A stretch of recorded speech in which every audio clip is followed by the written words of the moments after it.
Selamat pagi, Assalamualaikum warahmatullahi wabarakatuh. Halo Gamada, selamat datang di UGM, kampus yang kita cintai bersama. Perkenalkan, nama saya Muhammad Gama Harismina. Bisa dipanggil Kama, atau silahkan kalau memanggil Mas Kam. Tapi bukan masjid kampus ya, itulah nama saya. Saya lulusan UGM, baik S1 maupun S2-nya, dari Fakultas Psikologi. Dan saya sekarang sebagai psikolog. Saya diminta fakultas untuk memberikan materi tentang bagaimana pengembangan karakter Gamada untuk lebih siap menghadapi industri 4.0. Nah, nanti saya juga akan berbagi tips kepada teman-teman mengenai bagaimana sih kita mengembangkan diri di era ini. Mari kita cermati materi itu. Oke teman-teman, setidaknya ada 3 cara untuk menghadapi tantangan industri 4.0. Saya membaginya dengan bagaimana kita mengenal potensi yang kita punya, kemudian mengembangkan karakter kita, kemudian belajar dan beradaptasi. Nah, kenapa 3 poin itu penting? Yang pertama, mengenal potensi itu bagaimana cara kita untuk mengenal kelemahan dan kekuatan diri kita. Kemudian, bagaimana setelah mengenal diri kita harus mengembangkan karakter diri kita. Dan yang terakhir, setelah kita bisa mengembangkan diri, tentunya kita harus selalu belajar dan juga beradaptasi pada setiap perubahan yang terjadi. Nah, itu 3 cara atau 3 kunci dalam menghadapi era 4.0 ini. Nah, saya akan jelaskan yang pertama, mengenali potensi diri. Nah, ini yang sulit bagi teman-teman biasanya untuk dilakukan. Kenapa? Karena biasanya manusia itu sulit untuk mengenali dirinya sendiri. Tapi bukan berarti tidak bisa. Bisa. Yang pertama yang harus dilakukan adalah kita harus melakukan self-awareness, atau kita harus menyadari diri kita itu seperti apa orangnya. Nah, kita harus mengetahui perilaku kita itu seperti apa, perasaan kita terhadap diri kita itu seperti apa. Itulah namanya self-awareness. Nanti saya akan berikan caranya bagaimana kita melakukan self-awareness terhadap diri kita sendiri. Cara yang kedua adalah personal feedback. Nah, ini adalah proses kita meminta bantuan kepada orang lain, meminta bantuan kepada teman dekat kita, kepada keluarga, untuk mengenali diri kita sendiri. Nah, tentunya kita meminta informasi atau data-data yang faktual, artinya yang memang betul-betul kita perlihatkan kepada mereka. Kita ini orangnya seperti apa sih? Nah, kemudian setelah kita mengetahui masukan dari orang lain itu, kemudian mintalah masukan kepada mereka. Nah, ternyata diri kita itu dinilai sombong. Nah, misal tadi, saya bercerita mengenai kita dinilai sombong karena setiap tahun ganti motor. Padahal maksud kita tidak, karena orang tua kita mampu dan memang setiap tahun belikan motor itu hal biasa mungkin bagi Anda. Tapi bagi orang lain mempersepsikan itu sombong karena mungkin orang lain tidak mampu untuk membeli motor setiap tahunnya. Nah, itu salah satu ketika Anda meminta saran atau feedback kepada teman, kemudian kita tahu, ternyata kita dinilai sombong orang-orang lain. Tentunya itu harus diperbaiki. Nah, itulah kekuatan personal feedback atau masukan dari orang lain. Selanjutnya, psikotes atau tes psikologi. Nah, ini yang paling gampang sebenarnya. Karena Anda tinggal ke suatu lembaga psikologi, kemudian di sana Anda akan diberikan beberapa tes psikologi tentunya, kemudian nanti ada beberapa aspek yang akan diungkap, kemudian di situ keluarlah muncul gambaran diri Anda itu orangnya seperti apa. Itu yang paling mudah. Nah, dan biasanya gambaran dirinya akan utuh digambarkan oleh para psikolog. Bahkan Anda punya kesempatan untuk menerima feedback dari psikolog ketika Anda melakukan psikotes. Nah, itu adalah cara-cara bagaimana kita mengenali diri kita. Kemudian setelah kita tahu diri kita itu seperti apa, saatnya kita untuk mengembangkan diri kita. Tentunya yang dikembangkan adalah kelemahan diri kita. Itu. Nah, selanjutnya saya akan menjelaskan mengenai bagaimana mengembangkan karakter pribadi kita. Nah, sebelumnya saya akan jelaskan dulu maksud dari karakter atau pribadi itu apa sih? Nah, karakter atau pribadi itu adalah sesuatu hal yang dibentuk di dalam diri manusia, yaitu terbentuk dari nilai-nilai, kemudian dari lingkungan, yang akhirnya membentuk kita itu menjadi seperti diri kita hari ini. Nah, dan faktornya yang membentuk karakter dan pribadi itu ada faktor genetik dan juga faktor lingkungan.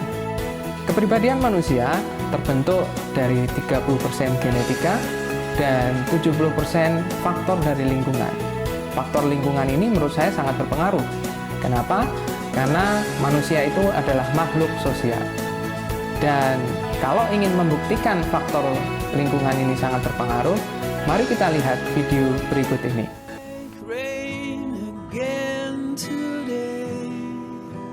Dark clouds gather and fill the sky. Don't know how to talk to you, just know how to say goodbye. Have you actually got a driver's license? I don't think so. Go back where you came from. Learn to speak English. Go back where you came from.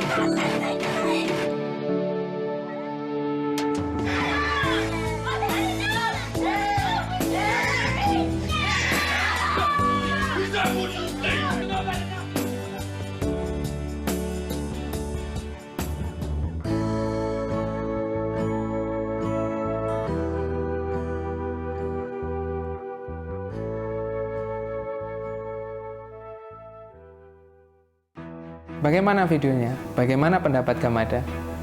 Bagus ya? Nah, itulah gambaran bagaimana manusia itu terbentuk dari lingkungannya. Ya, memang kalau dari contoh itu dia melihat orang tuanya. Tapi apapun yang dilakukan orang tuanya, itulah yang membentuk anak-anak ini.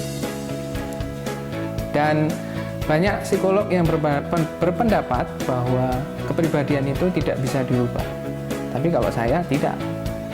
Menurut saya, kepribadian yang buruk itu bisa dikurangi atau setidaknya ditekan dan dirubah menjadi kepribadian yang lebih positif. Saya yakin itu karena beberapa pengalaman dan juga saya sendiri sudah pernah mengalaminya. Nah, kemudian saya ingin berbagi mengenai apa karakter yang harus dikembangkan selama teman-teman Gamada ini kuliah, atau setidaknya yang negatif-negatif itu harus dihilangkan dan tolong diganti dengan beberapa hal yang nanti akan saya sampaikan ini. Nah, ini saya carikan dari karakter seorang pemimpin yang handal. Karakter seorang pemimpin yang handal bagi saya itu ada 4. Yang pertama, jelas harus percaya diri. Nah, artinya teman-teman Gamada harus belajar percaya diri bagaimanapun caranya. Banyak kok di tempat perkuliahan itu menempa kepercayaan diri kita. Salah satu contoh gampang adalah presentasi. Dengan presentasi Anda akan lebih percaya diri. Tapi tidak hanya itu, ikut kepanitiaan, menjadi panitia, itu juga melatih kepercayaan diri Anda. Kemudian yang kedua adalah sikap kolaboratif. Kolaboratif ini artinya teman-teman harus belajar bagaimana bertindak atau berperan di dalam suatu tim. Kenapa demikian? Ingat, namanya pemimpin handal, dia harus bisa mengelola timnya. Kemudian yang ketiga adalah persuasif. Ya, di dalam persuasif itu ada komunikasi. Artinya, Anda harus mengembangkan komunikasi persuasif, di mana seorang pemimpin handal itu bisa mengajak teman-temannya yang ada di dalam tim untuk mengerjakan satu tugas bersama. Dan itu menurut saya tantangan tersendiri. Nah, itulah karakter yang harus teman-teman kembangkan selama kuliah. Ingat, cari bagaimanapun caranya. Nah, kemudian yang ketiga, teman-teman untuk menghadapi era industri 4.0 ini harus cepat belajar dan juga cepat beradaptasi. Nah, tentunya dengan dua perilaku ini kita akan bisa menghadapi semua tantangan zaman. Saya ingat betul waktu saya kuliah dulu, saya menghadapi era globalisasi. Nah, Kalau teman-teman sekarang bedanya adalah era industri 4.0. Nah, saya ingin jelaskan dulu perilaku adaptif itu apa. Perilaku adaptif adalah kemampuan seseorang untuk dapat menyesuaikan diri dengan lingkungan apapun, baik secara sosial, akademis, lingkungan, budaya, dan lain sebagainya. Itu adalah perilaku adaptif.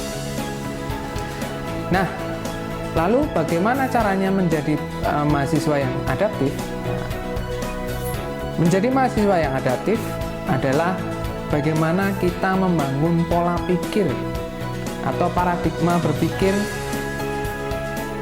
yang dapat mempengaruhi sikap dan perilaku kita di dalam kehidupan sehari-hari. Maksud saya, ketika kita menjadi orang yang adaptif, kita harus menjadi pemikir yang memiliki pemikiran yang growth mindset, atau mungkin bahasa mudahnya growth mindset itu pemikir yang positif. Nah, kalau dilihat di slide nanti paradigma berpikirnya itu seperti apa, ada dua cara paradigma berpikir orang kebanyakan. Ada yang fixed mindset, atau mungkin mudahnya adalah negative thinking. Kemudian ada yang growth mindset atau yang positive thinking. Nah, contohnya apa? Di dalam slide sudah ada ya, tapi setidaknya akan saya jelaskan satu. Orang-orang dengan fixed mindset itu biasanya akan menghindari tantangan. Nah, contoh kasus, saya pernah menghadapi teman saya itu diminta untuk menjadi ketua Diksar, ketua pendidikan dasar di salah satu UKM di UGM. Dia tidak mau. Kemudian dia melemparkan ke saya. Apa yang saya rasakan? Jantung saya berdegup kencang karena saya harus memutuskan dalam waktu yang singkat saya mau atau tidak. Tapi karena saya punya growth mindset, saya hanya berpikiran, wah lumayan nih, saya bisa belajar. Saya langsung iyakan tanpa berpikir panjang. Nah, itu karena apa? Saya senang menghadapi tantangan. Nah, teman-teman Gamada harus mengembangkan pemikiran growth mindset ini. Nah, kemudian saya ingin jelaskan juga, teman-teman sekarang adalah masa peralihan dari masa dewasa, masa anak-anak akhir menuju dewasa awal.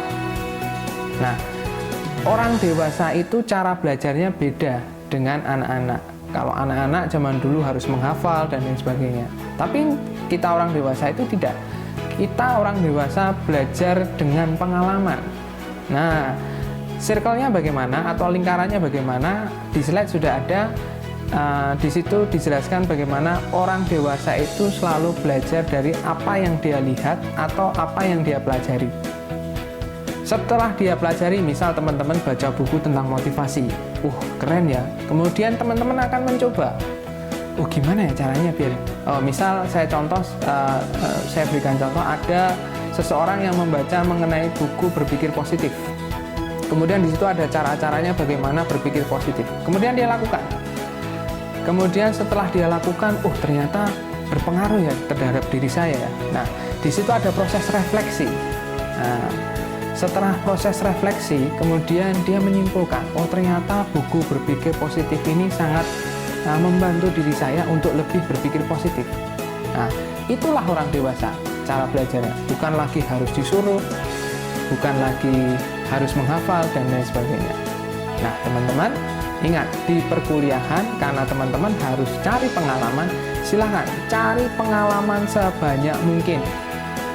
Bisa dengan buku, bisa dengan teman-teman, bisa mengikuti UKM atau pengalaman yang lain. Itu cara berpikir dan juga cara belajar teman-teman ke depan. Nah, kemudian apa yang harus teman-teman lakukan nih biar siap tadi? Setelah kita mengenal diri kita, kita sudah tahu nih kelemahan kita, ternyata kita itu tidak percaya diri. Kemudian kita harus mengembangkan diri. Kemudian mengembangkan diri dengan bertanya ke teman. Kemudian setelah itu tadi teman-teman juga tahu, saya harus percaya diri nih. Tadi kan kuncinya untuk mengembangkan diri adalah salah satunya percaya diri. Setelah itu teman-teman juga tahu, saya harus berpikiran positif. Ya sudah, ikuti itu UKM-UKM yang ada di kampus. Kemudian kalau perlu berinteraksi lintas kampus, tidak hanya berinteraksi lintas fakultas ya, tapi lintas kampus. Untuk apa? Untuk melatih kepercayaan diri teman-teman. Dan yakinlah, teman-teman Gamada pasti akan lebih pede ketika bertemu dengan teman-teman dari kampus lain. Ingat, kamu UGM loh. Kemudian yang berikutnya adalah cari kesempatan memimpin. Seperti yang tadi saya contohkan, ketika teman saya tidak mau menjadi pemimpin, kemudian saya iakan. Itu kenapa? Karena saya mencari kesempatan untuk berkembang menjadi pemimpin. Ketika kita menjadi pemimpin, kita akan tahu, oh bagaimana menggerakkan orang lain, bagaimana mempersuasi orang lain, bagaimana ketika pemimpin itu menghadapi masalah harus menganalisa masalahnya dulu kemudian menyelesaikannya dan lain sebagainya. Nah, ikuti beberapa UKM yang ada di tayangan ini. Bisa kopma, sepak bola, taekwondo, dan lain sebagainya. Atau apapun yang teman-teman sukai. Menyanyi sekalipun. Nah, saya dulu mengikuti kopma. Dari kopma itu, saya belajar banyak ketika saya menjadi ketua, beberapa kali menjadi ketua. Kemudian saya juga belajar mengenai entrepreneurship. Nah, ini yang menjadi modal saya ketika untuk menghadapi era globalisasi waktu itu. Nah, saya yakin kok era industri 4.0 ini juga akan teman-teman hadapi dan lebih siap ketika teman-teman mengikuti UKM ini. Karena apa? Teman-teman akan belajar banyak di situ. Ketemu dengan orang lain, kemudian ketika ada masalah harus menganalisis masalah ini penyelesaiannya bagaimana, kemudian ketika ada konflik dengan teman harus bagaimana, kemudian mungkin kalau yang sekarang ini era pandemi COVID ini, kemudian tanpa ketemu dengan teman-temannya harus bagaimana, itu akan teman-teman temukan di sana. Kalau hanya di kelas itu lingkupnya kurang luas karena yang didiskusikan biasanya hanya itu saja. Pengetahuan teman-teman mengenai dunia luar kurang. Kemudian di UKM kadang-kadang nanti akan bertemu dengan UKM lain. Nah, ketika dengan UKM lain bertemu dengan universitas lain, nah pengalaman dan juga pengetahuan teman-teman juga akan lebih berkembang. Itulah kenapa ikut UKM harus dilakukan. Menjadi pemimpin harus dilakukan. Kemudian berinteraksi dengan orang lain lintas kampus harus dilakukan. Itu, teman-teman kalau mau mengembangkan diri, itu yang harus dilakukan. Baik, kemudian tugas selanjutnya setelah kita mengembangkan diri, setelah kita tahu potensi kita seperti apa, setelah kita tahu, oh ternyata jadi pemimpin itu seperti ini. Nah, nanti setelah itu kita sudah ditempa selama kuliah. Nah, teman-teman akan lebih siap nih menghadapi tantangan global era 4.0 ini. Baik, selain 3 tadi, ada kemampuan yang harus teman-teman tambah untuk menghadapi era industri 4.0 ini. Soft skill tambahan yang harus teman-teman kuasai adalah yang pertama adalah memecahkan masalah. Memecahkan masalah tentunya ke depan permasalahan akan semakin rumit. Yang kedua adalah berpikir kritis dan juga kreatif. Kemudian yang ketiga adalah public speaking dan komunikasi. Ini menjadi satu ya, karena kemampuan public speaking ini sangat dibutuhkan. Ingat, ketika Anda ingin menjadi pemimpin, kemampuan public speaking itu diperlukan. Kemudian yang jelas, yang keempat adalah kepemimpinan itu sendiri. Itu yang teman-teman harus kuasai. Nah, teman-teman, kita berada di penghujung materi. Dapat kita simpulkan bahwa agar teman-teman itu bisa survive, teman-teman harus senantiasa mengembangkan diri dan juga kemampuan yang teman-teman miliki. Selalu belajar dan harus siap untuk menghadapi perubahan di masa depan. Kemudian, jadikan tempat kuliah Anda ini, UGM ini, menjadi tempat Anda belajar dan juga mengembangkan diri. Sebagai penutup, saya akan bercerita mengenai kisah perjalanan hidup Jack Ma, sang pendiri Alibaba. Baik, Gamada, saya akan tutup pertemuan ini dengan cerita Jack Ma, sang pendiri Alibaba. Jack Ma terlahir dari seorang musisi dan juga seorang storyteller di Guangzhou, China. Dia hidup dalam era revolusi kebudayaan di sana. Dan dia sendiri hidup dalam kepahitan. Kenapa kepahitan? Karena dia punya cerita kegagalan yang cukup banyak. Waktu dia mendaftar di universitas ternama yang ada di Guangzhou, dia ditolak. Dan kemudian dia berkuliah di universitas kelas 3 yang ada di sana, di Fakultas Sastra. Nah, ketika berkuliah, dia mencoba untuk mendaftar sebagai freelance di gerai KFC. Apa yang terjadi? Dari 24 orang yang mendaftar, hanya dia yang ditolak. Artinya apa? 23 yang lain diterima. Kemudian setelah lulus, dia mendaftar ke kepolisian. Apa yang terjadi? Dia ditolak. Jack Ma kemudian mendirikan kursus bahasa Inggris, dan selain itu dia juga freelance sebagai pemandu wisata. Nah, pemandu wisata yang menjadi tolak perubahan bagi dirinya. Kenapa demikian? Karena dia bertemu dengan banyak orang dari banyak negara, kepercayaan dirinya mulai meningkat, kemudian dia mempunyai banyak teman dari belahan dunia manapun. Salah satunya mengirimkan dia ke Amerika pada tahun 95. Dan di tahun itu juga internet pertama kali diperkenalkan. Dan Jack Ma awalnya diminta mencoba dan dia menolak. Tapi akhirnya dipaksa dan kemudian dia mencobanya. Ketika mencobanya, dia kemudian berpikiran, wah, ini adalah sesuatu hal yang berbeda dan baru. Ini harus saya bawa ke negara saya. Kemudian apa yang terjadi? Ya, seperti kita tahu, kemudian dia mengembangkan kemampuan internetnya dan dia membuat Alibaba. Yang kita tahu Amazonnya China. Dan Alibaba sekarang menjadi perusahaan yang sangat besar dan Jack Ma sekarang menjadi terkenal. Saya yakin teman-teman akan bisa sukses seperti Jack Ma. Sekarang saatnya teman-teman Gamada untuk membuat sukses ceritanya sendiri. Saya doakan semoga ceritanya seperti Jack Ma, di mana dia selalu mendapatkan kegagalan, tetapi selalu bangkit lagi dan mencoba lagi. Saya ingatkan kembali, ingat, teman-teman adalah pribadi yang adaptif, artinya harus selalu berkembang dan harus selalu maju. Terima kasih. Saya Muhammad Kamagama Harismina undur diri. Wassalamualaikum warahmatullahi wabarakatuh.